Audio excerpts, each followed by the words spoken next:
우리 모두에게 넘치기를 예수님의 이름으로 축원해 드립니다. 오늘 말씀은 로마서 8장 26절에서 28절 말씀을 통해 성령의 인도하심으로 회복되는 삶이라는 제목으로 하나님 말씀 증거하겠습니다. 완전한 복음 로마서 강의 22번째 시간입니다. 우리가 이 땅을 살아가면서 가장 귀한 삶은요, 우리가 구원을 받은 삶이라면 성령의 인도하심을 받는 삶을 반드시 살아야 됩니다. 성령의 인도하심을 받는 삶이라는 것은 우리 인생이라는 자동차가 있다고 한다면 운전대를 성령께 맡기는 것입니다. 성령께서 우리의 인생을 인도해 가신다면, 성령께서 우리의 인생을 운전해 가신다면 우리의 삶 가운데는 참 놀라운 하나님의 뜻이 우리의 삶 가운데서 이루어지게 될 줄 믿습니다. 내가 내 인생을 운전하면 내가 아는 길만 가죠. 내가 할 수 있는 것만 합니다. 그렇기 때문에 항상 인생이 뻔한 삶을 살아갑니다. 그만한 삶을 살아갑니다.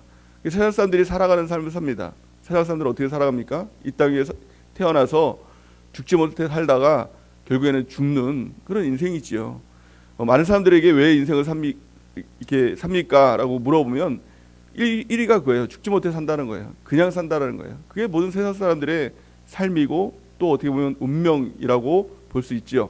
하지만 우리의 인생을 성령께 의탁한다면, 우리의 운전대를 성령께 맡긴다면, 성령께서 인도하시는 삶은 우리의 삶 가운데 참 놀라운 하나님의 역사가 일어나게 되는 것입니다. 그 역사가 무엇일까요? 성령께서 우리 삶을 인도하시면 나타나는 큰 은혜의 역사가 무엇일까요? 두 가지의 회복의 역사입니다. 성령께서 오시면 회복해 주십니다. 우리 잃어버렸던 것을 다시 찾는 회복의 역사가 일어나게 되는 것입니다. 그렇기 때문에 우리가 성령 하나님을 의지하고 성령을 따라가는 삶을 살아가는 것입니다. 예수님께서 누구든지 나를 따라오려거든 자기를 부인하고, 그러니까 너가 운전하는 게 아니라 너의 운전대를 나한테 맡겨야 된다. 그리고 또 뭐라고 말씀하죠? 너의 십자가를 지고 나를 따를 것이지라. 죽기까지 나를 따라야 된다. 그러니까 네가 네 인생 사는 것이 아니라 나에게 맡기고 죽기까지 나를 따라와라. 이렇게 말씀하는 것 아닙니까? 우리 성령께 우리의 삶을 맡기고 성령께서 우리 가운데 인도하시는 삶을 살아가면 두 가지 회복의 역사가 나타납니다. 가장 첫 번째 회복은요, 소원이 회복됩니다. 오늘 성경 말씀은 이렇게 말씀하죠. 오늘 본 말씀 26절, 27절 말씀을 같이 한번 읽어볼까요? 26절, 27절 시작. 이와 같이 성령도 우리의 연약함을 도우시나니 우리는 마땅히 기도할 바를 알지 못하나 오직 성령이 말할 수 없는 탄식으로 우리를 위하여 친히 간구하시느니라. 마음을 살피시는 이가 성령의 생각을 아시나니 이는 성령이 하나님의 뜻대로 성도를 위하여 간구하심이니라. 아멘. 우리는 어떤 존재입니까? 연약한 존재라는 것입니다. 그 연약함이 뭐예요? 우리의 소원조차도, 우리가 원하는 것조차도 모를 만큼의 그 연약함을 가지고 있다는 것입니다. 기도를 해도 그 기도가요, 정말 내가 원하는 게 아니에요. 정말 하나님의 뜻이 아니에요. 오직 성령을 통해서 내가 원하는 것, 진정한 소원, 또 하나님께서 원하시는 진정한 소원이 회복되고 성령께서 우리를 위해서 그 소원대로 간구하시는 그 역사가 우리 가운데 나타나게 된다는 것입니다. 우리에겐 진정한 소원이 있어야 됩니다. 하나님께서 주신 소원들이 다 있거든요. 근데 그것을 이 땅을 살아가면서 눈에 보이는 한계, 또 다른 사람들이 살아가는 그런 모습들을 바라보면서 내 자신의 한계를 자꾸 짓는 것입니다. 진정한 소원을 말하지 못하게 되는 것이죠. 예수님께서 병자들을 고치실 때 그냥 야! 해서 이렇게 고치시지 않았습니다. 고쳐야라! 이렇게 해서 고치신 것이 아니라 항상 예수님께서는 그 병자들을 보면서 이렇게 물어보셨습니다. 너가 낫고자 하느냐? 이렇게 물어봤습니다. 어떻게 보면 되게 어리석은 질문 같아요. 아니, 병자가 낫고자 하는 게 당연한 거 아닙니까? 그런데 예수님께서는 그렇게 물어보셨어요. 당연한 것 같지만 병자들은요, 자기 병이 오래되거나 또 병이 불가능하다고 생각이 되면 그 낫고자 하는 소원마저도 잃어버리게 된다는 것입니다. 예수님께서는 그 병자를 고치실 때 너가 낫고자 하느냐? 너가 원하는 것이 무엇이냐? 이것들을 항상 물어보셨다는 것입니다. 그래서 그 예수님의 역사는 그냥 병을 고치는 역사가 아니라 진정한 소원, 자신의 잃어버렸던 소원을 회복하게 하시고 그 소원대로 너가 될지어다, 소원대로 되라, 믿음대로 되라, 이렇게 말씀을 하셨다는 것입니다. 소경 바디메오를 향해서도 마찬가지입니다. 소경은 날 때부터, 이 바디메오는 날 때부터 소경이었습니다. 그러니까 자기 눈을 뜬다라는 것이 무엇인지도 몰랐고 눈을 뜰 수 없다라는 항상 그 한계가 있었다는 것입니다. 근데 예수님께서 소경 바디메오에게 뭐라고 말씀하죠? 너가 보기를 원하느냐? 이렇게 물어보셨어요. 예수님께서 그냥 아무렇게나 그냥 아무 말이나 그냥 던지시는 분이 아니지요. 정말 그 필요한 말씀을 하시는 분이시지 않습니까? 보기를 원하느냐?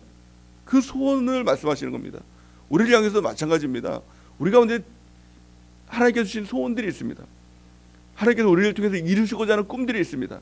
하지만 우리는 그냥 세상의 어떤 한계 가운데, 우리의 가정의 한계, 삶의 한계, 내 육체의 한계, 그 한계 가운데 그 꿈을 다 잃어버렸다는 것입니다.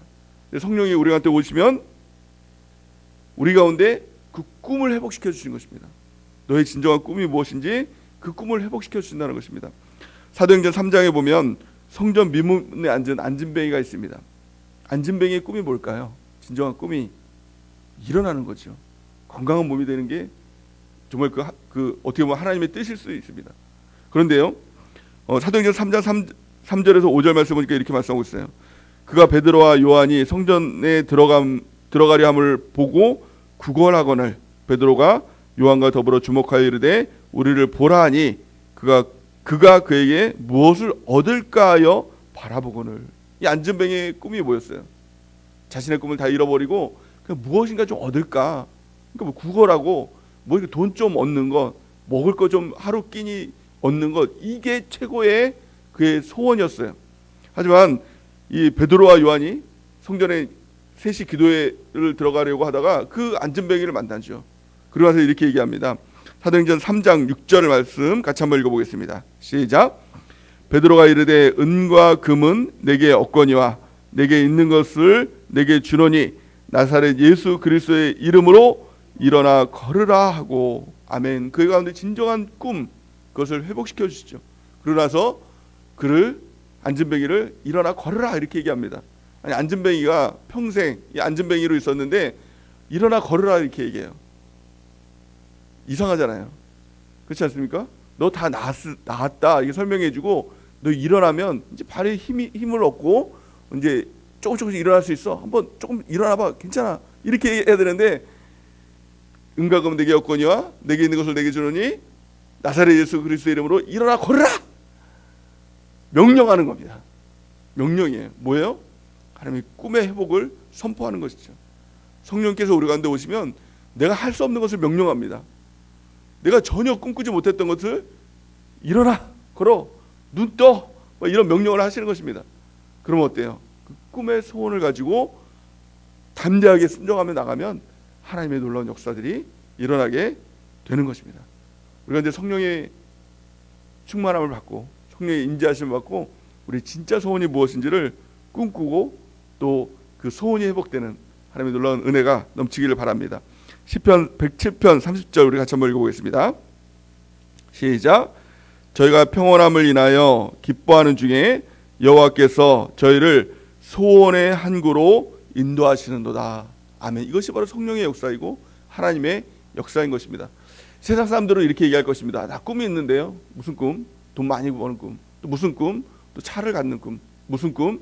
또 뭐 집을 얻는 꿈. 또 무슨 꿈? 뭐 건강함을 얻는 꿈, 뭐 명예를 얻는 꿈, 다 꿈이 있을 것입니다.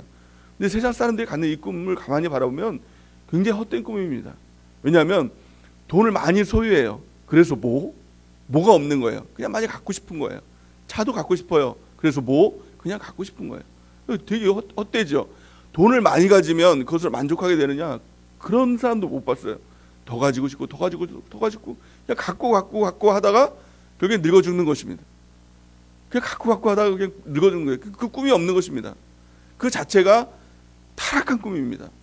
성령이 임하시면 어떻게 보면 똑같은 꿈일 수 있어요. 돈을 많이 갖고 싶어요. 그래서 뭐가 있는 거예요.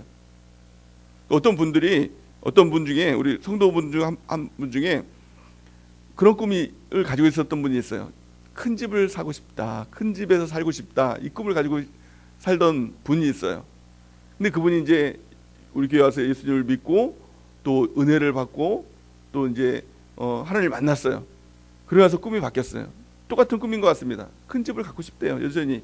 근데 그 꿈이 뭐예요? 그 전에는 갖고 싶고 누리고 싶고 살고 싶고 이게 꿈이었는데 그 집에서 하나님을 섬기고 싶다는 거예요. 그 세론들을 초청해서 거기서 예배를 드리고 또 거기서 예배의 터전으로 삼고 또 그 집을 정말 하나님께 드리고 싶다라는 그 꿈이에요. 꿈이 바뀌었죠. 똑같은 집인데 그냥 갖고 싶고 누리고 싶은 꿈에서 그걸 통해서 다른 사람들을 섬기고 또 예배의 터전으로 쓰고 싶은 하나님의 꿈이 생긴 것입니다. 또 어떤 분은 예전에도 차를 갖고 싶었어요. 근데 하나님을 만나고 그 꿈이 바뀌었어요. 똑같이 차를 갖고 싶은데 전에는 그냥 차를 타고 싶고 자랑하고 싶고 그냥 누리고 싶은 꿈이었어요. 근데 그 차를 통해서 꿈이 바뀌었어요. 다른 사람을 섬기고 싶고 또 예배 나오기 불편한 분들을 차량 운행을 통해서 또 편안하게 모시고 싶은 이 차를 하나님께 드리면서 그를 통해서 다른 사람을 섬기고 싶은 꿈이 생긴 것입니다. 예전에는 건강하고 싶은 그런 꿈이 있었어요. 열심히 운동을 했어요. 근데 그 이유가 뭐냐면 그냥 건강하고 싶고 또 건강한 몸을 남들에게 보여주고 싶고 이것이 꿈이었던 사람이 건강한 몸을 통해서 하나님께 드리고 싶고 쓰임받고 싶고 전도하고 싶고 봉사하고 싶은 그런 꿈으로 바뀌는 것, 이것이 진정한 성령의 역사인 것입니다. 꿈은요, 세상 이 마귀도 꿈을 꾸게 합니다. 소원을 갖게 합니다. 근데 그 소원이 뭐냐면 타락한 소원을 갖게 합니다.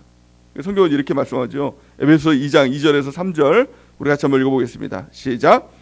그때 너희는 그 가운데서 행하여 이 세상 풍조를 따르고 공중의 권세 잡은 자를 따랐으니 곧 지금 불순종의 아들들 가운데서 역사하는 영이라. 전에는 우리도 다 그 가운데서 우리 육체의 욕심을 따라 지내며 육체와 마음이 원하는 것을 하여 다른 이들과 같이 본질상 진노의 자녀이었더니. 아멘. 이 마귀가 이 뭡니까? 본질상 진노의 자녀. 마귀의 자녀였다는 것입니다. 누가요? 타락한 꿈을 가진 사람들. 세상 사람들은 이 타락한 꿈을 가진, 타락한 꿈이 뭐죠? 자기가 원하는 진정한 소원이 아니라 세상 풍조를 따라가는 겁니다. 그 사람이 무엇인가 가졌으니까 나도 그것을 갖고 싶다. 그 사람이 무엇이 되었으니까 나도 그 사람보다 더 높아지고 싶다. 꿈이 없는 겁니다. 꿈이 없는 게 타락한 거죠. 완전히 타락한 것입니다. 마음이 원하는 대로 내가 그 꿈을 꾸고 육체가 원하는 대로 그 꿈을 꾸고 본질상 그 마귀에 끌려다니다가 결국에는 지옥 가는 인생을 살아가는 것, 이것이 마귀의 가장 큰 목적이고 마귀의 뜻이죠. 우리가 성령을 통해서 진정한 이 새로운 꿈들을 꿔야 됩니다. 나를 위한 꿈이 아니라 하나님을 위한 꿈, 나를 위한 꿈이 아니라 다른 사람들을 위한 그런 꿈을 꿔야 되는 것입니다. 타락한 꿈을 버리기 위해서 또 그런 꿈을 꾸지 않기 위해서 가장 중요한 것이 있다면 바로 내 마음을 지키는 것입니다. 성경이 이렇게 말씀합니다. 잠언 4장 23절 우리 같이 한번 읽어보겠습니다. 시작. 모든 지킬 만한 것 중에 더욱 내 마음을 지키라. 생명의 근원이 이에서 남이니라. 아멘. 마귀는 자꾸 내 마음을 뺏어갑니다. 그래서 세상이 원하는 대로, 세상 사람들이 따라가는 대로 따라가기를 원하는 것이 마귀죠. 그래서 우리 마음을 지켜야 된다는 것입니다. 그럼 우리의 마음을 어떻게 지킬 수 있을까요? 두 가지를 통해서 지킬 수 있는데요. 기도하고 감사함을 통해서 마음을 지킬 수 있다고 성경은 말씀하고 있습니다.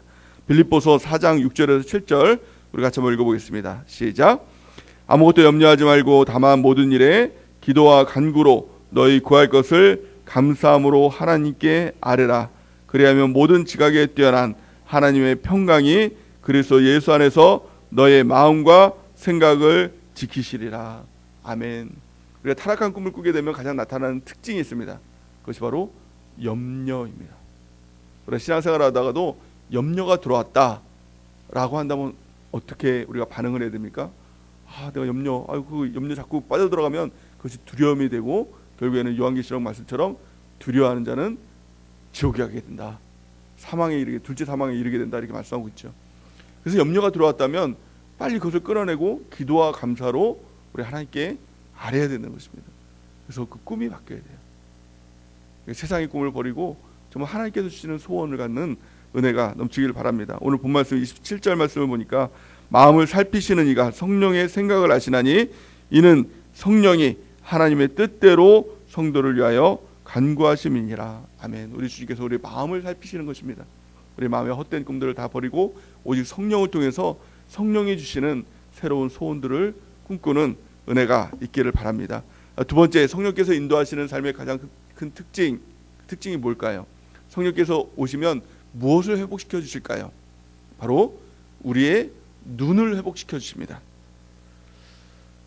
하나님께서 반드시 우리 가운데 원하는 뜻이 있다라고 성경은 말씀하고 있죠. 데살로니가전서 5장 이 16절에서 18절 보니까 항상 기뻐하라, 또 쉬지 말고 기도하라, 또 18절 말씀 보니까 범사에 감사하라, 이것이 그리스도 예수 안에서 너희를 향하신 하나님의 뜻이니라, 이렇게 말씀하고 있죠. 하나님의 뜻이 있어요. 하나님의 뜻이 있죠.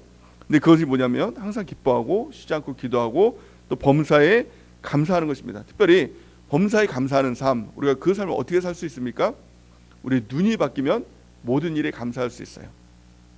어떤 일이 다가올 때, 또 어떤 일들이 생기고 또 어떤 상황이 생기면 우리는 항상 좋은 일이냐 나쁜 일이냐 이런 관점으로 이제 봅니다. 어떤 일은 좋은 일, 어떤 일은 나쁜 일. 그러니까 좋은 일은 감사할 수 있고 나쁜 일은 감사할 수 없는 것이죠. 그런데 우리의 시각이 바뀌면 좋은 일, 나쁜 일이 아니라 모든 일이 감사한 일이 됩니다. 왜냐하면 하나님의 뜻은 뭐예요? 28절 말씀, 오늘 그 본문 말씀 28절 같이 한번 읽어볼까요? 시작. 우리가 알거니와 하나님을 사랑하는 자 곧 그의 뜻대로 부르심을 입은 자들에게는 모든 것이 합력하여 선을 이루느니라. 아멘. 우리 가운데 있는 모든 일, 우리 가운데 다가오는 모든 일이 합해서 선을 이룹니다. 선을 이룬다는 것은 뭐예요? 생명을 이룬다는 것이죠. 생명을 이룬다는 것은 뭐예요? 거기에 영생에 이르게 된다. 그 모든 일이 합하여서 결국에는 천국길로 하나님께서 우리를 인도해 주신다는 것입니다. 그러니까 좋은 일, 나쁜 일이 어디 있어요? 다 감사한 일밖에 없는 것이죠. 어떻게 감사해요? 우리 눈이 바뀌면 돼요. 하나님의 개입하심이 있구나, 하나님의 섭리가 있구나, 이것만 깨달아도 우리가 감사할 수 있는 것입니다. 하나님 감사합니다. 하나님이 보고 계시고 하나님께서 인도하고 계시는군요. 하나님께서 개입하고 계시는군요. 하나님께서 섭리하고 계시는군요. 이것을 우리가 깨달을 때 진정한 감사가 우리 가운데 넘치게 될 줄을 믿습니다. 예레미야 33장 3절 말씀에 보니까 너는 내게 부르짖으라 라고 이렇게 말씀하면서 뭐라고 말씀하고 있습니까? 내가 내게 응답하겠고 라고 말씀하면서 또 뭐라고 말씀하고 있죠? 내가 알지 못하는 크고 은밀한 일을 내게 보이리라, 이렇게 말씀합니다. 우리 눈을 바꿔서 눈이 띄어지게 한다는 거예요. 눈이 띄어진다는 것은 뭐 미래의 일을 보고 또 어떻게 될지를 뭐 보고 환상을 보고 하나님을 보고 천사를 보고 마귀를 보고 이게 눈이 바뀌는 것이 아니라 하나님이 그 가운데 계시는군요. 하나님께서 인도하시는군요. 이 시각으로 그 문제를 바라보는 거예요. 우리 가운데 다가오는 일들은 우연은 없다는 겁니다. 어쩌다 다가온 일들이 없다는 거예요. 하나님의 개입하심과 섭리 가운데 모든 일이 다가온다는 것입니다. 그것을 눈을 떠서 바라본다면 우리가 범사에 감사할 수 있겠죠. 항상 기뻐할 수 있겠죠. 또 기도할 수 있겠죠. 쉬지 않고 기도할 수 있겠죠. 우리 눈이 성령을 통해서 바뀌는 은혜가 있길 바랍니다. 우리 에베소서 1장 19절 새 번역으로 우리 같이 한번 읽어보겠습니다. 시작. 또한 믿는 사람들인 우리에게 강한 힘으로 활동하시는 하나님의 능력이 얼마나 엄청나게 큰지를 여러분이 알기를 바랍니다. 아멘. 우리의 눈이 바뀔 때, 우리의 시각이 바뀔 때, 우리 믿는 사람들이 우리에게, 우리잖아요. 우리가 믿는 사람들이잖아요. 강한 힘으로 활동하시는 하나님의 능력이 그냥 좀 더 나은 그런 게 아니라 뭐라고 말씀하고 있어요? 얼마나 엄청나게 큰지를 여러분들이 알아야 된다, 봐야 된다라는 것입니다. 하나님의 개입하심과 하나님의 섭리는 그냥 하나님께서 그냥 가운데 그냥 뭐 이렇게 간섭하시고 개입하시고 이런 차원이 아니라 엄청난 능력이, 엄청난 놀라운 섭리가 그 가운데 있다는 겁니다. 우리가 그것을 눈을 떠서 바라본다면 어떤 일 가운데서 기뻐하면서 기도하면서 감사하는 삶을 살아가게 될 줄을 믿습니다. 근데 그런 역사들이 그냥 우리의 육신의 눈으로는 절대로 보이지 않는다는 겁니다. 우리 마음으로 깨달아야지 절대로 깨달아지지 않는다는 거예요. 오직 성령을 통해서만 그것이 보여지고 깨달아진다고 성경은 말씀하고 있죠. 고린도전서 2장 9절 우리 같이 한번 읽어보겠습니다. 시작. 기록된 바 하나님이 자기를 사랑하는 자들을 위하여 예비하신 모든 것은 눈으로 보지 못하고 귀로 듣지 못하고 사람의 마음으로 생각하지도 못하였다함과 같으니라. 아멘. 오직 성령을 통해서만 이것을 보여주셨다라고 성경은 말씀하고 있죠. 자, 보세요. 우리 성령께서 우리 가운데 오시면 어떤 역사가 일어난다고 했죠? 우리의 소원들이 회복되고 진정한 하나님께서 주신 우리 마음들이 있거든요. 그것들이 깨어나기 시작하는 놀라운 은혜가 있는 것입니다. 또 눈이 바뀌어서 항상 감사하는 삶을 살아가게 되는 것입니다. 그러기에 오늘도 우리가 구해야 될 것은 무엇입니까? 바로 성령의 충만함입니다. 성령의 충만함을 주셔서 하나님 나의 소원이 바뀌게 하여 주옵소서. 이 땅에 살아가는 모든 사람들이 살아가는 멸망의 꿈을 따라 살아가는 인생이 아니라 하나님께서 주신 그 뜻, 하나님께서 나를 창조하신 이유와 목적, 그 이유와 목적을 발견하고 하나님의 뜻대로 살아가는 사람들 될 수 있도록 인도해달라고, 오직 성령을 통해서 그 삶을 살아갈 수 있도록 인도해달라고 우리가 간절히 구하는 은혜가 있길 바랍니다. 어제 말씀을 통해서 우리가 어떻게 성령의 충만을 받을 수 있다고 했죠?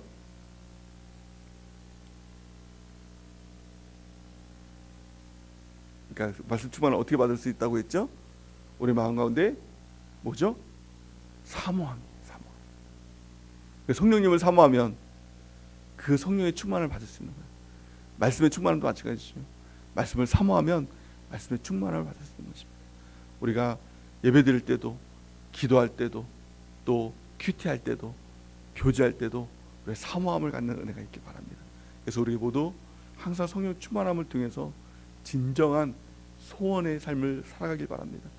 또 우리 눈이 열려서 모든 일을 해석하는 능력 가운데 항상 기뻐하고 범사에 감사하는, 또 쉬지 않고 기도하는 그 은혜의 삶, 하나님의 뜻대로 살아가는 삶을 살아가는 우리 모두가 되기를 예수님의 이름으로 간절히 축원해 드립니다.